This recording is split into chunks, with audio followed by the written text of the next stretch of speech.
नमस्कार, मैं शिवानी बिहारी न्यूज में आपका स्वागत है। खबरों की ओर बढ़ने से पहले एक नजर डालते हैं सुर्खियों पर। 10 जिलों की 20 पंचायतों में मिड डे भोजन का मूल्यांकन। मिड डे योजना की जिम्मेदारी से मुक्त हुए प्रधानाध्यापक, व्यवस्थापक और सहायक को मिली जिम्मेदारी।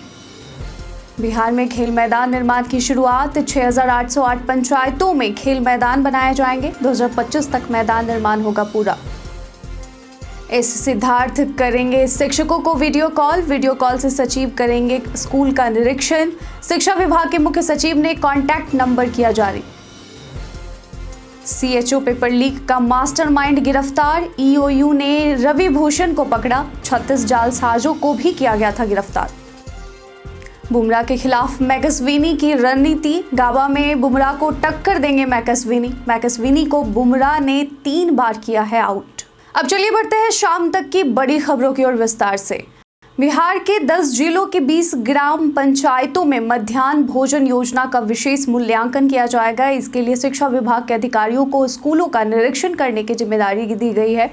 इन पंचायतों में प्रधानाध्यापकों को मध्याह्न भोजन की जिम्मेदारी से मुक्त कर दिया गया है और योजना का क्रियान्वयन व्यवस्थापक और सहायक द्वारा किया जा रहा है।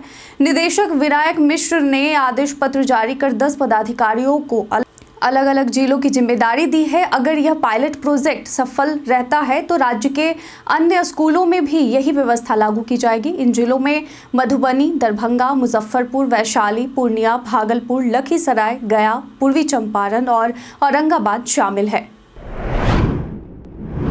बिहार सरकार ने 6808 ग्राम पंचायतों में खेल मैदान के निर्माण की योजना को मंजूरी दी है, जिसके लिए 652 करोड़ रुपए का बजट निर्धारित किया गया है। यह निर्माण मनरेगा योजना के तहत किया जाएगा और मार्च 2025 तक पूरा होने का लक्ष्य है। हर मैदान में कम से कम 4 खेलों जैसे बास्केटबॉल, बैडमिंटन, वॉलीबॉल और दौड़ ट्रैक की सुविधाएं होंगी। इसके अलावा भूमि उपलब्धता के अनुसार अन्य खेल भी विकसित किए जाएंगे। प्रत्येक मैदान पर 10 लाख रुपए खर्च होंगे और विभिन्न आकारों में मैदान का निर्माण किया जाएगा। बिहार के शिक्षा विभाग के एसीए से एस सिद्धार्थ ने एक नया फरमान जारी किया है, जिसमें वे प्रतिदिन 10 स्कूलों के शिक्षकों से वीडियो कॉल के माध्यम से संवाद करेंगे। इसके तहत स्कूलों की स्थिति, बच्चों की उपस्थिति और अन्य महत्वपूर्ण मुद्दों की समीक्षा की जाएगी। एस सिद्धार्थ ने वीडियो कॉल के लिए अपना नंबर 9153468895 जारी किया है। वहीं आज मुख्य सचिव डॉक्टर एस सिद्धार्थ ने खुद वीडियो कॉल कर स्कूल का निरीक्षण किया है। वीडियो कॉल में एस सिद्धार्थ स्कूल में फोन कर शिक्षकों से बच्चों की क्लास और स्कूल से जुड़ी जानकारी ले रहे थे, जिसमें बच्चों की उपस्थिति और स्कूल की सफाई से जुड़े कुछ सवाल पूछते दिखाई दिए। साथ ही गंदगी वाले जगह को देखकर शिक्षकों को फटकार भी लगा रहे थे। इसके साथ ही शिक्षा विभाग ने छात्रों की पढ़ाई पर ध्यान केंद्रित करते हुए कक्षा 1 से 8 तक के छात्रों के लिए विशेष क्लासेस आयोजित करने का आदेश दिया है। इनमें गणित और रीडिंग की स्पेशल क्लासेस शामिल हैं। प्रत्येक सोमवार को इन क्षमताओं का टेस्ट लिया जाएगा और छात्रों की प्रगति का मूल्यांकन किया जाएगा। बीपीएससी 17वीं प्री परीक्षा 13 दिसंबर यानी कल आयोजित होने जा रही है, लेकिन इस परीक्षा से जुड़ी कई अफवाहें और भ्रम की स्थिति बन रही थी। परीक्षा तिथि में बदलाव, प्रवेश पत्रों के रिजेक्ट होने और सोशल मीडिया पर गलत सूचनाओं के प्रचार के कारण अभ्यर्थियों को परेशानियों का सामना करना पड़ा। आयोग ने इन अफवाहों से निपटने के लिए सोशल मीडिया की मॉनिटरिंग शुरू की है। परीक्षा की तिथि पहले 30 सितंबर, फिर 17 नवंबर और अंततः 13 दिसंबर की गई। इसके अलावा पदों की संख्या में भी बदलाव हुआ, जो अंत में 2035 तक पहुंची। अब आयोग इस स्थिति पर नियंत्रण पाने के लिए पूरी कोशिश कर रहा है। बिहार राज्य खेल विभाग ने मशाल 2.0 की शुरुआत की घोषणा की है, जो विश्व की सबसे बड़ी खेल प्रतिभा खोज प्रतियोगिता का हिस्सा होगी। इस योजना में न तो उम्र का कोई बंधन होगा और न ही शिक्षा का, जिससे हर आयु वर्ग के खिलाड़ी अपनी खेल क्षमता के अनुरूप रजिस्ट्रेशन कर सकते हैं। खेल विभाग ने इसके लिए एक पोर्टल बनाने की प्रक्रिया भी शुरू कर दी है। विभिन्न खेल संघों, पंचायतों और वार्ड पार्षदों को इस योजना में खिलाड़ियों का रजिस्ट्रेशन करवाने और प्रेरित करने का कार्य सौंपा जाएगा। इसके तहत चुने गए खिलाड़ियों को नेशनल और इंटरनेशनल कोच से प्रशिक्षण भी मिलेगा और खेल छात्रवृत्तियां भी दी जाएंगी। राजगीर में डायनासोर पार्क के निर्माण की स्वीकृति मिल गई है, जिसे बिहार सरकार 20 करोड़ रुपए की लागत से बनाएगी। इस पार्क में एआई का उपयोग किया जाएगा, जो इसे अन्य पार्कों से अलग और रोमांचक बनाएगा। पार्क में 4.5 हेक्टेयर में डायनासोर की कृत्रिम प्रकृतियां रखी जाएंगी जो जीवित जैसी दिखेंगी और आगंतुकों को प्राकृतिक वातावरण का एहसास दिलाएंगी। इसमें डायनासोर से जुड़ी जानकारी देने वाली प्रदर्शनियां और इंटरैक्टिव गतिविधियां जैसे जीवाश्म खुदाई भी होगी।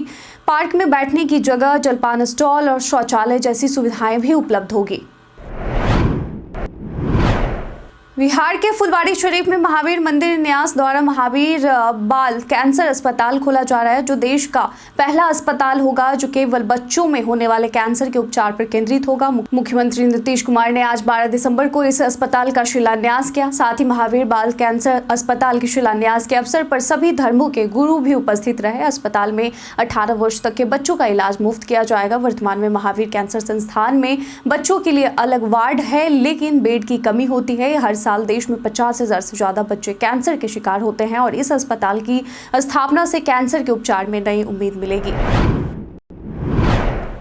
बिहार की महिलाओं की संख्या विदेश यात्रा पर जाने में लगातार बढ़ रही है। 2019 में 10,654 महिलाएं अकेले विदेश गई, जो 2024 में नवंबर तक बढ़कर 1.5 लाख यानी कि 1,05,000 हो गई है। यह वृद्धि खासकर पढ़ाई, शोध और रोजगार के लिए है। कोरोना काल को छोड़कर महिलाओं का विदेश यात्रा करने का सिलसिला लगातार बढ़ा है। 2023-24 में पासपोर्ट बनवाने वाली 1.5 लाख महिलाओं में से 1,05,000 अकेले विदेश यात्रा पर गई हैं। सबसे ज्यादा महिलाएं अमेरिका में पढ़ाई के लिए जा रही हैं, जबकि यूरोप में सैर सपाटा के लिए, मेडिकल, इंजीनियरिंग और IT क्षेत्र में भी महिलाएं विदेश जा रही हैं। बिहार में राष्ट्रीय आय सह मेधा छात्रवृत्ति योजना NIMSS के लिए शैक्षणिक सत्र 2024-25 में पिछले 6 सालों की तुलना में सबसे अधिक 57,201 आवेदन आए हैं। यह योजना आर्थिक रूप से कमजोर लेकिन मेधावी छात्रों को कक्षा 9वीं से 12वीं तक 12,000 रुपये की छात्रवृत्ति प्रदान करती है। राज्य भर से सबसे अधिक 3,982 पंजीयन समस्तीपुर जिले के विद्यार्थियों ने कराया है। पटना और मधुबनी जिला दूसरा और तीसरा स्थान पर है, जिनमें क्रमशः 3,212 और 2,994 आवेदन आए हैं। आवेदन ऑनलाइन लिए गए थे और परीक्षा 19 जनवरी 2025 को होगी। प्रवेश पत्र 13 से 19 जनवरी के बीच डाउनलोड किए जा सकते हैं। बिहार के सरकारी स्कूलों में अधिक वजन वाले बच्चों की संख्या बढ़ रही है, जिसके कारण अब मध्याह्न भोजन की मात्रा और मेन्यू में बदलाव किया जाएगा। मुजफ्फरपुर और अन्य जिलों में बच्चों का बॉडी मास इंडेक्स टेस्ट कराया गया, जिसमें अधिक वजन वाले बच्चों की संख्या सामान्य से ज़्यादा पाई गई। अब सभी बच्चों का BMI टेस्ट किया जाएगा, जिसके लिए यूनिसेफ और स्वास्थ्य विभाग की मदद ली जाएगी। इसके आधार पर मध्याह्न भोजन का मेन्यू भी बदला जाएगा। स्थानीय साग सब्जियों को जोड़ा जाएगा। हर महीने BMI जांच कर बच्चों के पोषण स्तर में बदलाव पर नजर रखी जाएगी। BMI से बच्चों के वजन और पोषण की स्थिति का सही आकलन किया जाएगा। आर्थिक अपराध इकाई ने पेपर लीक के मास्टरमाइंड रवि भूषण को गिरफ्तार कर लिया है। 1 दिसंबर को राज्य स्वास्थ्य समिति के CHO के 4500 पदों के लिए आयोजित परीक्षा के प्रश्न पत्र लीक होने के बाद 2 दिसंबर को परीक्षा रद्द कर दी गई थी। रवि भूषण ने दानापुर के ऑनलाइन सेंटर और भागवत नगर के फ्लैट पर इस साजिश को अंजाम दिया। यहाँ स्कॉलर रिमोट सिस्टम के जरिए प्रश्न पत्र सॉल्व कर रहे थे। आर्थिक अपराध इकाई ने अब तक 36 आरोपियों को इस मामले में गिरफ्तार किया है। परीक्षा के दौरान 12 सेंटरों पर गड़बड़ी पाई गई, जहां प्रॉक्सी सर्वर के माध्यम से धांधली की जा रही थी। रीगा सीतामढ़ी चीनी मिल 20 दिसंबर से पुनः चालू होने की संभावना है। वर्तमान में लगभग 400 मजदूर मिल में मरम्मत और अन्य कार्य कर रहे हैं। 2024-25 के गन्ना पेराई सत्र में मिल द्वारा 15 से 20 लाख क्विंटल गन्ना पेराई की संभावना है, जिससे करीब 80 करोड़ रुपए गन्ना कृषकों को मिलेंगे। इससे 5,000 से 7,000 किसान लाभान्वित होंगे। चीनी मिल 2020-21 से बंद थी, लेकिन NCLT कोलकाता बेंच ने मेसर्स निरानी सुगर्स लिमिटेड को सफल निवेशक घोषित किया एवं उनके द्वारा संपूर्ण निविदा की राशि जमा कर दी गई है। इससे सीतामढ़ी, शिवहर और मुजफ्फरपुर जिले के किसानों को लाभ मिलेगा। तिरहुत स्नातक क्षेत्र के उपचुनाव में जदयू उम्मीदवार अभिषेक झा को मिली करारी हार के बाद पार्टी और NDA नेताओं में निराशा है। हार की मुख्य वजह शिक्षकों की नाराजगी मानी जा रही है, क्योंकि बंशीधर ब्रजवासी जो शिक्षक नेता है, उन्होंने निर्दलीय कैंडिडेट के रूप में जीत दर्ज की है। हालांकि बिहार के शिक्षा मंत्री सुनील कुमार ने इस बात का खंडन किया कि शिक्षक वर्ग जदयू से नाराज है। उन्होंने कहा कि एक हार से कोई निष्कर्ष पर पहुंचना सही नहीं है और पार्टी हार का कारण जानने के लिए समीक्षा करेगी। मंत्री ने विधानसभा चुनाव में NDA की जीत का हवाला देते हुए इसे अस्थायी हार बताया। बेगूसराय एक्साइज थाना पुलिस ने गुप्त सूचना के आधार पर छापेमारी कर झारखंड नंबर के ट्रक से 15 लाख से अधिक मूल्य की 150 कार्टून विदेशी शराब बरामद की। अपराधियों ने ट्रक में गुप्त तहखाना बनाकर शराब की खेप को छुपा रखा था। हालांकि ट्रक ड्राइवर भागने में सफल रहा, जबकि खलासी सुंदरम कुमार को गिरफ्तार कर लिया गया। पुलिस ने शराब को बलिया थाना क्षेत्र के शाहपुर दियारा से बरामद किया। एक्साइज विभाग अब सरगना की पहचान और गिरफ्तारी के लिए पूछताछ कर रहा है। ऑस्ट्रेलियाई ओपनर नाथन मैकस्वीनी ने कहा है कि वह जसप्रीत बुमराह के खिलाफ गाबा में होने वाले तीसरे टेस्ट में चुनौतीपूर्ण मुकाबला करेंगे। बुमराह ने अब तक मैकस्वीनी को 3 बार आउट किया है, लेकिन एडिलेड टेस्ट की पहली पारी में ऑस्ट्रेलियाई ओपनर ने बुमराह के खिलाफ संघर्ष करते हुए 39 रन बनाए थे। मैकस्वीनी ने इसे अपनी अंतर्राष्ट्रीय क्रिकेट यात्रा की शुरुआत के तौर पर देखा।